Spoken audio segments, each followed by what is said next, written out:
Hello everyone, welcome to this class. This is Anjali Pratap, your mentor for English, and today, as you can see, we are here with a very special session where we are going to discuss कि English section की strategy क्या होने वाली है SSC MTS examination में। तो I hope you people are aware, all the aspirants जो SSC MTS की नोटिफिकेशन का इंतजार कर रहे थे, अभी आप लोगों को एक आइडिया तो मिल ही चुका है कि एसएससी ने अपनी ऑफिशियल वेबसाइट पर इस नोटिफिकेशन को कर दिया है रिलीज़। अगर आप लोगों ने अभी तक नहीं देखा है तो तुरंत विजिट कीजिएगा उसकी ऑफिशियल वेबसाइट को। इसके अलावा आप लोगों को पूरी डिटेल में वहाँ इन्फॉर्मेशन मिल जाएगी कि जो एप्लीकेशन का डेट है वो ऑलरेडी स्टार्ट हो चुका है 18 जनवरी से, and that will remain open till 17 फरवरी। सो इस तरह की जो इन्फॉर्मेशन है वो आप वहाँ से निकाल सकते हैं। तो आज की सेशन में हम ये बात करेंगे कि there are 4 sections in your examination, right. आपको पता होगा कि आप क्वांट की तैयारी करते हैं, यानी मैथ सेक्शन की तैयारी करते हैं, रीजनिंग की तैयारी करते हैं, इंग्लिश की तैयारी करते हैं, and then you go for general awareness. So out of all these 4 sections इस बार का जो पैटर्न है वो थोड़ा सा बदला गया है जो आपकी एग्जामिनेशन हुआ करती थी। तो इस बार ये चारों सेक्शंस को एक साथ ना कंडक्ट करके एसएससी एमटीएस ने अपनी ऑफिशियल नोटिफिकेशन में ये बताया है कि we are going to divide this into 2 part. This is session 1 and session 2। तो English will come in session 2, ठीक है। अब सेशन 2 में आने का मतलब क्या है वो मैं आपको बताऊंगी, लेकिन पहले मैं आपको वो सिलेबस बता दूं जो आपके एसएससी ने ऑफिशियली इंट्रोड्यूस किया है एमटीएस के लिए, ठीक है। तो आपको ये एक एक लाइन करके पढ़ना बहुत ज़रूरी है, तभी जाकर हम अपनी स्ट्रैटेजी को बिल्कुल पॉइंट यानी टारगेट कर सकते हैं, राइट। तो क्या लिखा हुआ है कि कैंडिडेट की understanding of the basics of English language, its vocabulary, grammar, sentence, structure, synonyms, antonyms, its correct uses, to test comprehension. A simple paragraph may be given, question based on the paragraph to be asked. तो इस तरह के सवाल जो है वो exam में हमको पूछे जाएंगे। तो आप देख सकते हैं बहुत ज़्यादा सिलेबस में कोई बदलाव नहीं है। If you people have already attempted SSC MTS पहले कभी, तो आपको आइडिया होगा कि इसी तरह के जो है ना सवाल हम लोगों को एग्जाम में देखने को मिलते हैं। लेकिन चेंजेस क्या आएंगे या चेंजेस क्या आने वाले हैं इस साल की एग्जाम में, वो मैं बस थोड़ा सा बता दूं आपको कि 25 क्वेश्चंस तो आप लोगों को पूछे जाएंगे ही जाएंगे यहाँ पर। लेकिन ये 25 क्वेश्चंस जो होगा वो आएगा +3 मार्क्स एक क्वेश्चन के साथ, यानी टोटल मार्क्स जिसके लिए आप लोग यहाँ अटेम्प्ट कर रहे होंगे वो है 75 मार्क्स। लेकिन हर गलत क्वेश्चन पे आपको मिलने वाला है -1, यानी निगेटिव मार्क होगी आपकी इंग्लिश की सेक्शन में। तो यही सेशन 2 में जितने भी आपके सब्जेक्ट्स आ रहे हैं, जैसे कि जनरल अवेयरनेस और इंग्लिश सेक्शन, तो इन दोनों सेक्शन में आप लोगों को माइनस जो है ना, यानी जो निगेटिव मार्क्स होगी वो भी अवॉर्ड होगी। इसका मतलब ये है कि हम लोगों को काफ़ी ज़्यादा चौकन्ने रहने की ज़रूरत है इस सेक्शन में, ठीक है। तो ये तो हो गई भाई ओवरऑल जो नोटिफिकेशन है हमारा इस ऑफिशियल वेबसाइट पे उसकी बात, ठीक है। अब इस सेशन को शुरू करने से पहले मैं आप लोगों को एक बात बता दूं कि when ever you start preparing for your examination, सबसे पहले ये समझ लीजिए। आप लोगों को लग रहा होगा कि नहीं मैं सीधा एग्जाम की जो है ना प्रिपरेशन स्टार्ट कर देता हूँ, बट स्टूडेंट्स याद रखिएगा when you spend some time in understanding कि आपकी प्रिपरेशन में नीड किसकी है, राइट, तभी जाकर you are going to be on the right path to crack that exam. तो आज की सेशन में आपको यही समझना है कि अगर इंग्लिश सेक्शन की हम बात कर रहे हैं, या बहुत से स्टूडेंट्स को लगता भी है इंग्लिश से डर, तो क्या मेरी स्ट्रेंथ पॉइंट है, क्या मेरी वीक पॉइंट्स, और मैं उनके साथ कैसे खेल कर इस एग्ज़ाम को क्लियर कर सकता हूँ। क्या आपको लगता है कि जितने बच्चे एग्ज़ाम क्लियर करते होंगे सबकी इंग्लिश बहुत अच्छी होती होगी? No, but they know how to prepare this part, right. कम से कम उनको ये तो पता होगा ना कि मैं इसको स्ट्रैटेजी जो है ना वो कैसे सही तरीके से अपनाऊं और मैं इसमें 100% अपना मार्क्स जो है वो अटेम्प्ट करके लाऊं, राइट। तो हम भी आज की सेशन में यही प्रूव करने वाले हैं कि ये जो ताले की जो चाबी है ना वो कहाँ है, कैसे है, और उसका प्रयोग कैसे करना है, ठीक है। तो सभी प्रिपरेशन जो है आप समझेंगे कि किस तरीके से हम उनको कैटेगराइज करते हैं। तो इसी को समझाने के लिए आपको मैं ये वाला पॉइंट जो है वो इंट्रोड्यूस करना चाहती थी कि सबसे पहले आप समझिए कि आपकी एसएससी की एमटीएस एग्जामिनेशन में ये जो 25 मार्क्स के क्वेश्चन पूछे जाएंगे उसका डिस्ट्रीब्यूशन होता कैसे है। कि 25 के 25 जो क्वेश्चन है वो सब वोकैबुलरी पे तो आएंगे नहीं, सारे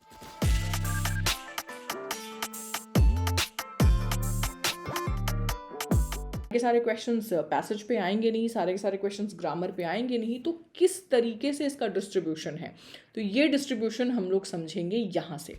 तो आप देख सकते हैं ये कुछ टॉपिक्स की लिस्ट है जहाँ से जो है ना एग्जाम में हमको क्वेश्चंस आने हैं, और आप लोगों के रेफरेंस के तौर पे एक आइडिया दिया गया है कि हर टॉपिक से कितने तरह के क्वेश्चंस आ सकते हैं।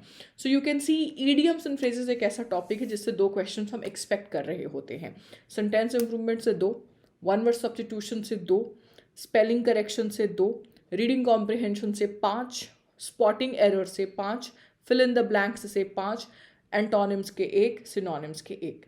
मतलब अगर मैं इस पूरे सेगमेंट को अगर देख पा रही हूँ तो आप सब ने भी एक अंदाज़ा तो लगा ही लिया होगा कि कौन सी टॉपिक्स मोस्ट इम्पॉर्टेंट है, कौन सी टॉपिक लाइक एवरेजली इंपॉर्टेंट है हमारे लिए, और कौन से टॉपिक्स हमारे लिए मतलब ऐसा है कि अगर मैं इसको थोड़ा सा अगर मैं उसमें वीक हूँ तो मैं उसको छोड़ करके उन टॉपिक्स पे आई कैन वर्क जो मेरे लिए एक स्ट्रेंथ साबित हो सकता है। जैसे कि आप देख सकते हैं आउट ऑफ 25 क्वेश्चंस 15 मार्क्स आपके 3 टॉपिक से आ रहे हैं, सिर्फ और सिर्फ 3 टॉपिक से।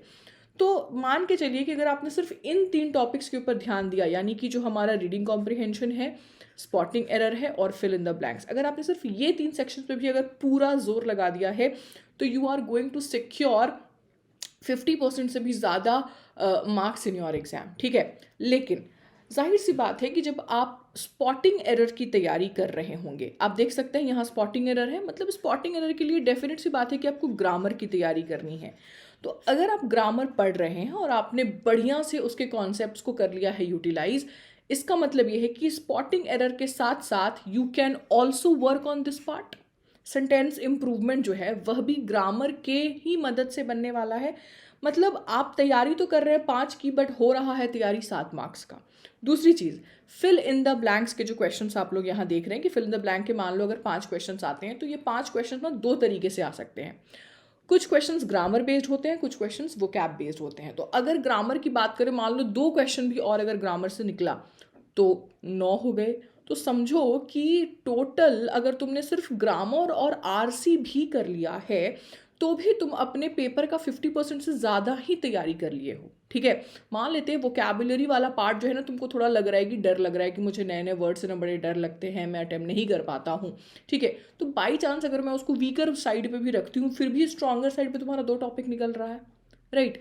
तो क्यों ना हम अपने स्ट्रेंथ पे फोकस करें और वीक एरियाज को कम से कम इतने दूर तक ले आएं कि हम उससे पे चल सकें। हम अगर दौड़ नहीं भी पा रहे हैं वोकैबुलरी में तो कम से कम we should make our self that much stronger कि मैं उस पर कम से कम चलने लायक बन सकूं कि अगर 10 क्वेश्चन वोकैब के आ रहे हैं तो कम से कम मैं 5 या 6 अटेम्प्ट करके I can make it right. तो सारे के सारे मुझे अटेम्प्ट नहीं करने हैं। तो यही होती है कि अपने स्ट्रेंथ और वीकनेस के हिसाब से आपने स्ट्रैटेजी डिवाइस करनी है, ठीक है। तो ये देखो ओवरऑल डिस्ट्रीब्यूशन रहेगा हमारा टॉपिक वाइज इंग्लिश का। लेकिन अब बात करते हैं स्ट्रैटेजी की। तो हमने अपने टॉपिक्स को 3 सेक्शंस में बांटा है स्टूडेंट्स, कि ग्रामर के हिसाब से कौन कौन से पैटर्न के ऊपर क्वेश्चंस आ रहे हैं। तो आपको मैंने बता दिया 2 ही पैटर्न के क्वेश्चंस देखने को मिले, एक हो गया सेंटेंस इंप्रूवमेंट, एक हो गया स्पॉटिंग एरर। हो सकता है फिल इन द ब्लैंक के भी 1-2 क्वेश्चंस आ सकते हैं। So we can keep it like in both ways, grammar में भी वोकैब में भी। नाउ सेंटेंस इंप्रूवमेंट और स्पॉटिंग एरर के कॉन्सेप्ट्स को अगर करना है सही तो हमको कम से कम अपने पार्ट्स ऑफ स्पीच को तो स्ट्रॉन्ग करना ही पड़ेगा, है ना। तो ये वो कुछ टॉपिक्स के नाम मैं आपको बता रही हूँ जिनसे सबसे ज़्यादा प्रोबेबिलिटी होती है इन क्वेश्चंस को आने की। सबसे पहले सबसे फोरमोस्ट पॉइंट जो आप लोगों को ग्रामर कवर करना है वो है आपका parts of speech. Total parts of speech 8 होते हैं। आपने इनके नाम ज़रूर सुन रखे होंगे, जैसे noun, pronoun, verb, adverb, adjective के जो पोर्शन हो गए वो हम लोगों को यहाँ देखने को मिलते हैं। जो दूसरी पॉइंट है जिससे सबसे ज़्यादा एग्जाम में क्वेश्चन देखा गया है आते हुए वो है टेंस।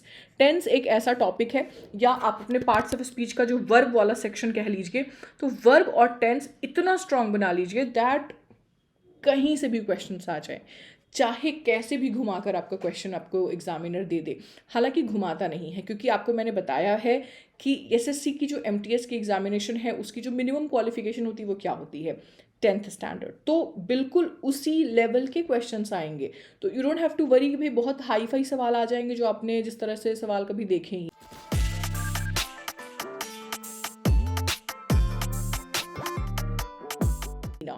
तो डेफिनेटली आपको थोड़ी सी वर्किंग नॉलेज होना ज़रूरी है, थोड़ी सी बेसिक्स नॉलेज जो है ना वो आना चाहिए। अब आपको पता ही नहीं है कि टेंस में प्रेजेंट परफेक्ट टेंस का स्ट्रक्चर क्या होता है, तब तो परेशानी आ जाएगी। तो कम से कम आपको उसका स्ट्रक्चर पता होना चाहिए और मीनिंग पता होनी चाहिए कि भाई कहाँ लगाते हैं प्रेजेंट परफेक्ट, कहाँ लगाते हैं पास्ट सिंपल।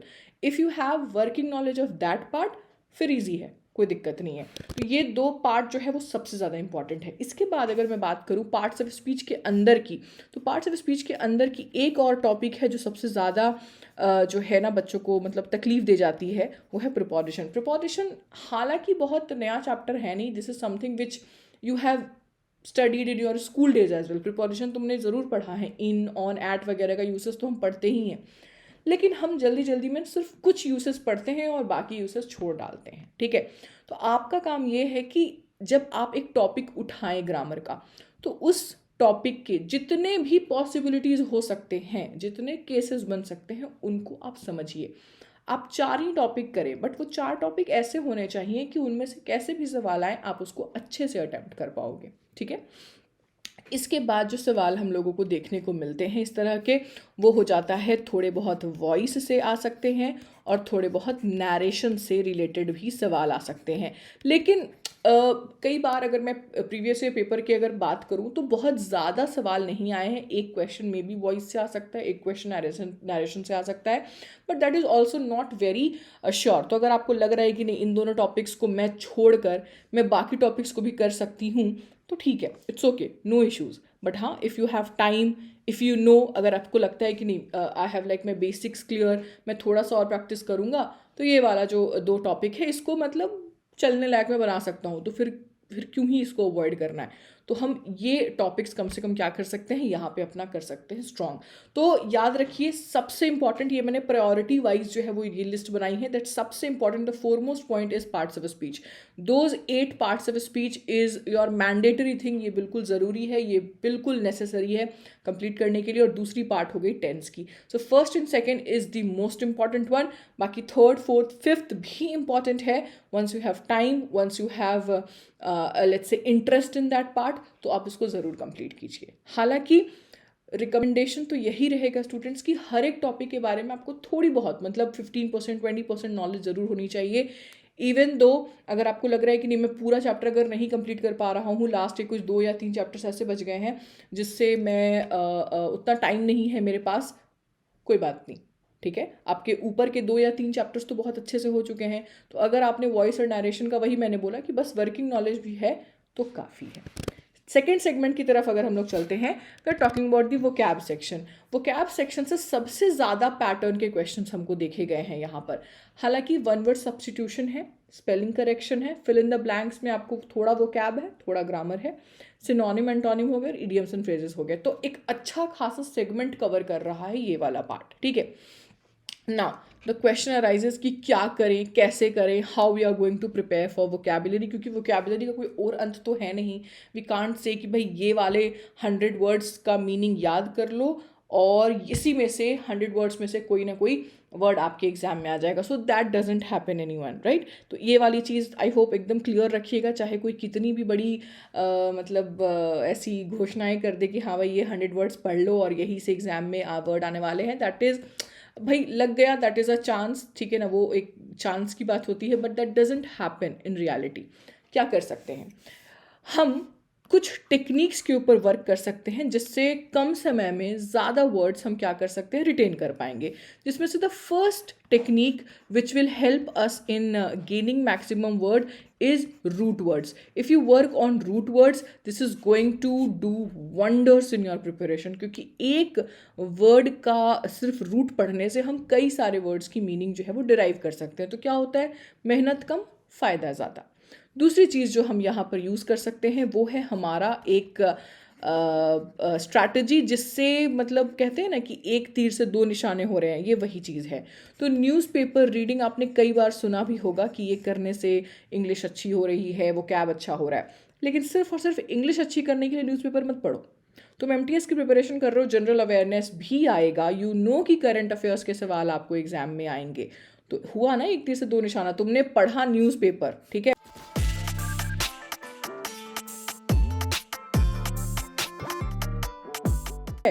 तुम्हारी वोकैबुलरी भी के लिए भी तुमने खुद को तैयार कर लिया और तुमने जनरल अवेयरनेस के लिए भी जो है ना खुद को तैयार कर लिया है, ठीक है। तो ये वाला पार्ट ज़रूर कीजिए। आप न्यूज़पेपर रीडिंग के लिए क्या कर सकते हैं? अगर आपको लग रहा है कि नहीं, आप खुद से ये करने में असक्षम हैं, या लग रहा है कि मेरे पास जो है ना उतने रिसोर्सेज नहीं है कि मैं ये काम करूँ, तो बहुत सारे ऐसे चैनल्स हैं, वीडियोस हैं, जहाँ पर आप लोगों को यूट्यूब पर भी मिल जाएंगे न्यूज़पेपर एडिटोरियल्स। तो आप उन एडिटोरियल्स की जो भी सेशन आपको अच्छी लग रही है आप उसको देख लीजिए। That might range from 30 minutes to 45 minutes. तो वो 30 to 45 मिनट्स आप रोज़ का मान लो कि अगर आप खुद से पेपर ना पढ़ रहे हैं तो कम से कम उस हेल्प के साथ आप ये वाला जो पोर्शन है वो कंप्लीट कर लें, ठीक है। तीसरी चीज़ क्या हो सकती है यहाँ पर, वो है आपका जैसे कि आपने किसी बुक की अगर मैं बात करूँ, मैं आपको लास्ट में बुक के बारे में ही बताऊंगी, बट एक बहुत अच्छी बुक है which I would like to mention here is word power made easy. Word power made easy, शायद आप लोगों ने नाम भी सुना होगा या हो सकता है कुछ के पास ये किताब हो भी। वर्ड पावर मेड ईजी एक ऐसी किताब है जो बहुत से बच्चों को उसने हेल्प किया है इन ऑर्डर टू गेन और in order to improve their vocab part. तो ये नॉर्मन लिविस की ये किताब है। अगर आप नहीं खरीदना चाहते हैं तो फर्स्ट और सेकंड जो टेक्निक है वो भी काफ़ी इंपॉर्टेंट है, वो भी काफ़ी अच्छी है। अगर आपने उसको ही रिलीजियसली फॉलो कर लिया तो बहुत अच्छी बात है। अगर word power made easy book easily available है, कोई कहीं से आपको फ्री PDFs मिल गई हैं इसकी, तो बहुत अच्छी बात है, आप इसको रिगरसली फॉलो कर सकते हैं। देखो याद रखो, ये जो 3 टेक्निक्स मैंने तुमको बताया है ना, ये सिर्फ और सिर्फ MTS को क्रैक करने के लिए नहीं है। This is not limited to only one exam, rather in your life you are going to attempt any of the examination, या कोई एग्जाम नहीं भी अटेम्प्ट कर रहा है, बस और बस अपना जो स्पीकिंग स्किल्स है उसको भी सुधारना है, तो भी तो ये चीज़ें हेल्प करेंगी, राइट। न्यूज़पेपर रीडिंग तो एक ऐसी चीज़ है जो आप किसी एग्ज़ाम में ना बैठो, कुछ भी नहीं करो, बस एक अपने कलीग्स के साथ एक अच्छी हेल्दी डिस्कशन में शामिल हो रहे हैं तो भी आप उसके इन्फॉर्मेशन का इस्तेमाल कर सकते हैं। तो these are the 3 things which is going to be applied universally everywhere, ठीक है। फिर पॉइंट आता है रीडिंग कॉम्प्रिहेंशन। अब ये वाला टॉपिक ऐसा है ना जिसमें मतलब बहुत सारे बच्चों को समझ लो कि डर सा रहता है कि भाई इतना टाइम स्पेंड करेंगे, एक पैराग्राफ पढ़ेंगे। कुछ बच्चे तो पैराग्राफ का लेंथ देखकर लगता है कि भाई इतना सब्र नहीं है मुझ में कि मैं इसको कर लूँ। लेकिन एक बात बताओ, बिना रीडिंग के कोई काम हो सकता है क्या? तुमको मैथ्स से क्वेश्चन सॉल्व करने हैं तो उसका क्वेश्चन पढ़ना ही पड़ेगा, तुमको रीजनिंग के क्वेश्चन सॉल्व करने हैं तो तुमको क्वेश्चन पढ़ना पड़ता है। तो भाई तो फिर इंग्लिश में रीडिंग कॉम्प्रिहेंशन से ये डर कैसा, ये भेदभाव क्यों, है कि नहीं? तो जब सारे क्वेश्चंस को तुम पढ़ रहे हो, हालांकि वहाँ पे क्वेश्चन हो सकता है 3 लाइन का हो, यहाँ पे 10 या 15 लाइन का हो, बट ट्रस्ट मी स्टूडेंट्स, आप अगर प्रीवियस ईयर के पेपर को उठा लो, MTS का अगर लास्ट का 10 to 12 ईयर्स का पेपर उठाओ और तुम सिर्फ रीडिंग कॉम्प्रिहेंशन को देखो, यू विल नेवर से कि क्वेश्चन बहुत टफ आया था मैम, या पैसेज इतना टफ आया था कि हमको समझ में ही नहीं आया।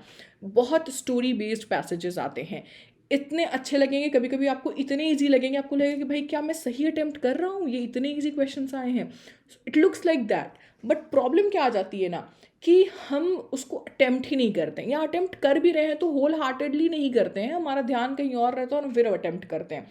लेकिन कॉम्प्रिहेंशन को, जाहिर सी बात है, उस टॉपिक का नाम ही है कॉम्प्रिहेंशन। कॉम्प्रिहेंशन का मतलब ही होता है अंडरस्टैंडिंग। तो अंडरस्टैंडिंग बिना कॉन्सेंट्रेशन के हो सकती है क्या?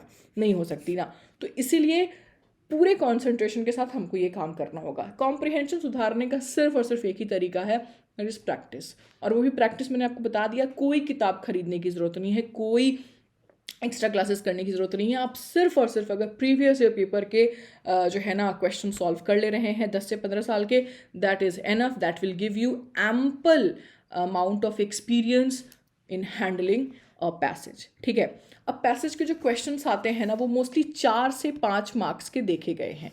अब ये जो 4 से 5 मार्क्स के जो क्वेश्चंस आते हैं वो भी काफ़ी, उसके बारे में मैं आपको थोड़ा सा यहाँ पे बता दूँ। कुछ क्वेश्चंस जो है वो बिल्कुल फिक्स हैं, जो आने ही आने हैं। एक होता है टाइटल बेस्ड क्वेश्चन। अक्सर आपसे उस पैराग्राफ का या उस पैसेज का टाइटल पूछता है कि हाँ भाई पूरा पैसेज पढ़ लिया, अब इन 4 ऑप्शन में से बताओ कि इसका टाइटल क्या होगा। कभी टाइटल नहीं पूछा मान लो, तो वहाँ पर वो मेन आइडिया पूछता है कि आपको क्या लगता है इस पूरे पैसेज का एक ओवरऑल आइडिया क्या है। जो थर्ड टाइप के क्वेश्चंस आते हैं वो एकदम स्पेसिफिक डिटेल वाले क्वेश्चन आते हैं कि आपका एक ऑथर जो है ना एक लाइन उठाकर आपको दे देगा और आपसे पूछेगा कि इस लाइन के द्वारा ऑथर क्या कहना चाहता है, what is the idea which he is trying to convey. तो कुछ ऑप्शंस रहेंगे, वहाँ से आप निकाल